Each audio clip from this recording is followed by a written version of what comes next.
Tinnitus, एक condition जो हर 10 में से एक व्यक्ति को अफेक्ट करती है। टिनिटस, डॉक्टर्स कभी कभी इसे फैंटम ऑडिटरी परसेप्शन भी कहते हैं। ये रिंगिंग, बजिंग या हिसिंग सुनने का एक्सपीरियंस है जो किसी बाहरी साउंड से नहीं आ रही होती।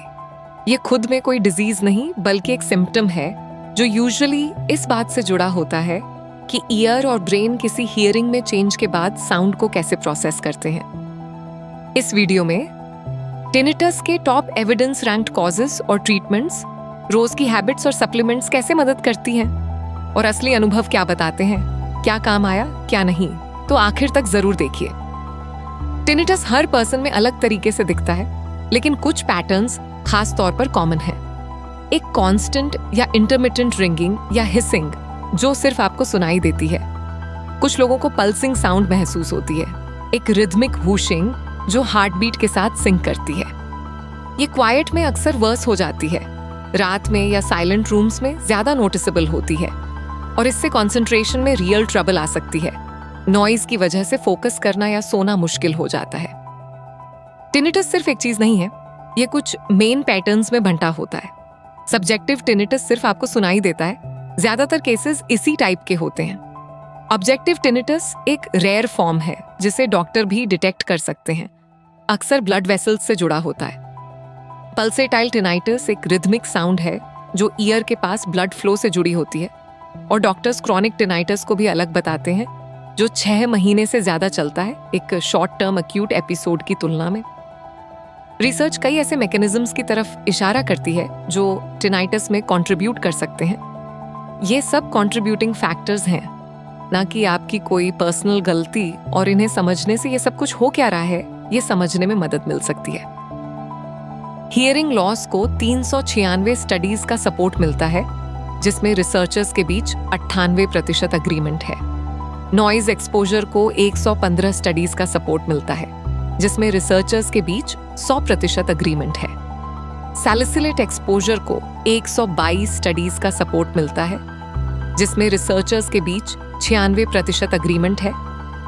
ओटोटॉक्सिक मेडिसिन को 31 स्टडीज का सपोर्ट मिलता है, जिसमें रिसर्चर्स के बीच 100% अग्रीमेंट है।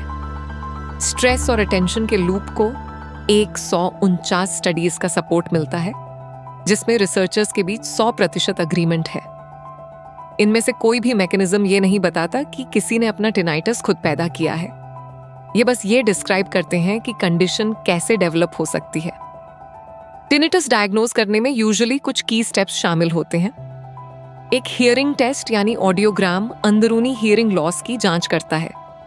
टिनिटस में जो आवाज सुनाई देती है उसकी पिच और लाउडनेस को टेस्ट टोन से कंपेयर करके मिलान किया जाता है। एक फिजिकल एग्जाम ईयर्स, जॉ और ईयर के पास ब्लड वेसल्स को चेक करता है, और इमेजिंग जैसे MRI या CT स्कैन तब यूज किया जाता है जब टिनाइटस पल्सेटाइल हो या एक तरफ हो। टिनिटस को मैनेज करने के कुछ अप्रोचेस को दूसरों के मुकाबले ज्यादा मजबूत रिसर्च सपोर्ट मिला है, और एविडेंस क्या कहता है ये यहाँ बताया गया है। टिनिटस के लिए CBT को 23 स्टडीज का बैकिंग मिलता है, जिनमें से 11 स्ट्रॉन्ग हैं, और ये टिनिटस से जुड़ी डिस्ट्रेस को कम करने और कोपिंग स्किल्स बनाने में मदद करती है, बिना ये प्रॉमिस किए कि आवाज पूरी तरह खत्म हो जाएगी। टिनिटस रीट्रेनिंग को 38 स्टडीज का बैकिंग मिलता है, जिनमें से 12 स्ट्रॉन्ग हैं, और ये एक structured sound and counselling approach offer करती है जो समय के साथ आवाज की इंट्रूसिवनेस को कम कर सकती है। साउंड थेरेपी को 36 स्टडीज का बैकिंग मिलता है, जिनमें से 5 स्ट्रॉन्ग हैं, और बैकग्राउंड साउंड कुछ लोगों में हैबिचुएशन को सपोर्ट कर सकती है, हालांकि एविडेंस अभी भी मिक्स्ड है। हियरिंग एड्स को 24 स्टडीज का बैकिंग मिलता है, जिनमें से 3 स्ट्रॉन्ग हैं, और ये खासतौर पर तब रेलेवेंट होते हैं जब असेसमेंट से हियरिंग लॉस कंफर्म हो जाए, क्योंकि ये सेल्फ ट्रीटमेंट नहीं बल्कि एक ऑडियोलॉजी डिसीजन है। RTMS रिसर्च को 53 स्टडीज का बैकिंग मिलता है, जिनमें से 19 स्ट्रॉन्ग हैं, हालांकि मैग्नेटिक स्टिम्युलेशन अभी भी एक रिसर्च एरिया ही है, रूटीन टिनाइटस केयर नहीं। इन सबको मिलाकर देखें तो ये एविडेंस बताता है कि किसी प्रोफेशनल की गाइडेंस में अप्रोचेस का कॉम्बिनेशन अपनाना ही सबसे रियलिस्टिक रास्ता होता है। कुछ फैक्टर्स ऐसे हैं जो टिनाइटस को लाउडर या वर्स महसूस कराते हैं।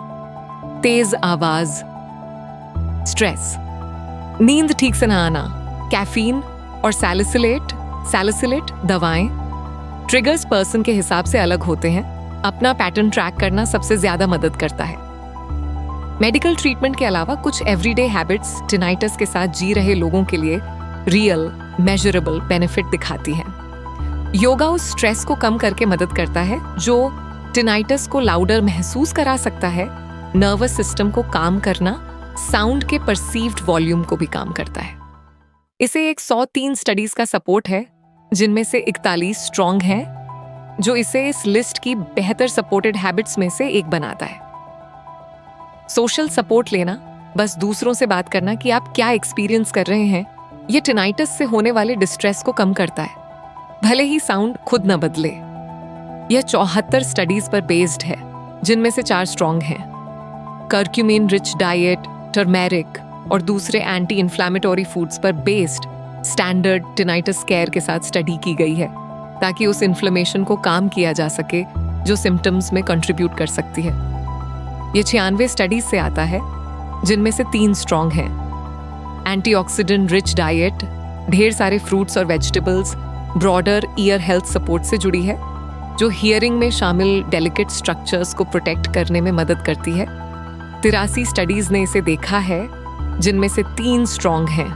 अपने ईयर्स को रोज लाउड नॉइज एक्सपोजर से प्रोटेक्ट करना सबसे सिंपल चीजों में से एक है, क्योंकि आगे नॉइज डैमेज होने से टिनाइटस समय के साथ और वर्स हो सकता है। और एक कंसिस्टेंट स्लीप स्केड्यूल रखने से बॉडी पर ओवरऑल स्ट्रेस लोड कम होता है, जो बदले में साउंड को कितना लाउड महसूस होता है वो कम कर सकता है। सिंपल हैबिट्स जो ट्रीटमेंट को सपोर्ट करती हैं, मेडिकल केयर की जगह नहीं है।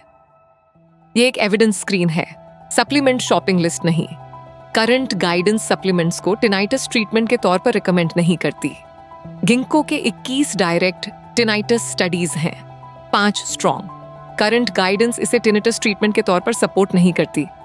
इससे ब्लीडिंग कंसर्न्स भी बढ़ सकते हैं। स्लीप डिसरप्शन की वजह से टिनाइटस के साथ जीना मुश्किल हो सकता है। मेलेटोनिन के उस स्लीप ड्राइवर में 196 स्टडीज हैं, 70 स्ट्रॉन्ग। इससे यह साबित नहीं होता कि यह टिनिटस को ट्रीट करता है।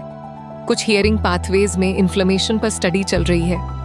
ओमेगा 3 के उस ड्राइवर में 244 स्टडीज हैं, 43 स्ट्रॉन्ग। रूटीन टिनिटस यूज अब भी एस्टैब्लिश्ड नहीं है। विटामिन डी के उस इन्फ्लेमेशन ड्राइवर में 173 स्टडीज हैं, 33 स्ट्रॉन्ग। यह सस्पेक्टेड डिफिशिएंसी की टेस्टिंग को सपोर्ट करता है, सप्लीमेंट से टिनिटस ट्रीट करने को नहीं। बेस मैग्नीशियम के स्लीप और स्ट्रेस ड्राइवर में 12 स्टडीज हैं, 7 स्ट्रॉन्ग। ये टिनाइटस एविडेंस नहीं है, मैग्नीशियम ग्लाइसिनेट एविडेंस भी नहीं है, और इसे टेस्ट गाइडेड रिव्यू की जरूरत है। Hearing loss, red flags, sleep और डिस्ट्रेस का असेसमेंट खुद से सप्लीमेंट शुरू करने से ज्यादा इंपॉर्टेंट बना रहता है। आगे देखें तो रिसर्चर्स टिनाइटस को उसके सोर्स पर ही रोकने के नए तरीके एक्सप्लोर कर रहे हैं। बाइमोडाल साउंड टंग स्टिमुलेशन डिवाइसेस, जो साउंड को जेंटल टंग स्टिमुलेशन के साथ जोड़कर ब्रेन के रिस्पॉन्स को रीट्रेन करती हैं, और पर्सनलाइज्ड न्यूरोमॉड्यूलेशन प्रोटोकॉल्स, जो ब्रेन स्टिमुलेशन को हर पर्सन के टिनाइटस के यूनिक पैटर्न के हिसाब से टेलर करते हैं। दोनों अभी भी स्टडी हो रहे हैं, लेकिन आगे ज्यादा टारगेटेड ट्रीटमेंट की तरफ इशारा करते हैं। कुछ परसिस्टेंट मिथ्स को क्लियर करना जरूरी है। मिथ, टिनिटस का मतलब है कि आप डेफ हो रहे हैं। फैक्ट, ये अक्सर हियरिंग लॉस से जुड़ा होता है, लेकिन इसका मतलब यह नहीं कि टोटल हियरिंग लॉस आने वाला है। मिथ, इसके बारे में कुछ नहीं किया जा सकता। फैक्ट, साउंड थेरेपी, सीबीटी और रीट्रेनिंग थेरेपी डिस्ट्रेस को मीनिंगफुली कम करती है। मिथ, यह सब आपके दिमाग में है। फैक्ट, ये ऑडिटरी सिस्टम के साउंड प्रोसेस करने के तरीके में रियल चेंजेस को रिफ्लेक्ट करता है। इसके पीछे एविडेंस बेस काफी सब्सटैंशियल है। करीब 5570 साइंटिफिक स्टडीज रिव्यू की गई हैं, जिनमें से लगभग 3500 क्लिनिकल स्टडीज हैं और 380 रैंडमाइज्ड कंट्रोल ट्रायल्स हैं। टिनिटस पर रिसर्च 2010 से स्टेडिली ग्रो हुई है। करीब 175 स्टडीज प्रति साल से बढ़कर अपने पीक पर 400 से भी ज्यादा हो गई। इस दौरान फोकस भी शिफ्ट हुआ है 2016 के आसपास नॉइज एक्सपोजर और रिस्की लिसनिंग हैबिट्स से 2019 तक नोवेल थेरेपीज और रीट्रेनिंग थेरेपी की तरफ, 2023 तक साउंड थेरेपी और लिनायर जैसी डिवाइसेस की तरफ, और सबसे रिसेंटली 2026 में विस्पियारा, क्विनिटम प्लस और एंजाइटी रिलेटेड रिसर्च जैसे न्यूअर ऑप्शंस की तरफ। वह आखिरी साल 2026 सिर्फ मई तक का डेटा रिफ्लेक्ट करता है, इसीलिए एंड में जो स्टीप ड्रॉप दिखती है वो एक पार्शियल ईयर आर्टिफैक्ट है, रिसर्च में रियल कोलैप्स नहीं। Flyer BI prism social signals में टिनिटस के 2271 मेंशंस दिखे हैं। ये शेयर्ड एक्सपीरियंसेस हैं, ये कोई प्रूफ नहीं कि कोई ट्रीटमेंट काम करता है। सप्लीमेंट्स पॉजिटिव मेंशंस में 42 बार आए, आमतौर पर पर्सनल रिपोर्ट के तौर पर कि इन्होंने मदद की लगी। ये कोई रिकमेंडेशन नहीं है। CBT या कोपिंग थेरेपी पॉजिटिव मेंशंस में 18 बार आई, अक्सर लोगों ने बेनिफिट या एक चलती हुई रूटीन बताई। स्लीप और स्ट्रेस सपोर्ट पॉजिटिव मेंशंस में 9 बार आया, आमतौर पर एक सपोर्टिव रूटीन के तौर पर। Hearing aid support positive mentions में 7 बार आया, सभी रिपोर्टेड बेनिफिट के तौर पर। साउंड थेरेपी पॉजिटिव मेंशंस में 6 बार आई, ज्यादातर डेली रूटीन के पार्ट के तौर पर। Brain stimulation research positive mentions में 3 बार आई। इतना छोटा सिग्नल इसे रूटीन केयर नहीं बनाता।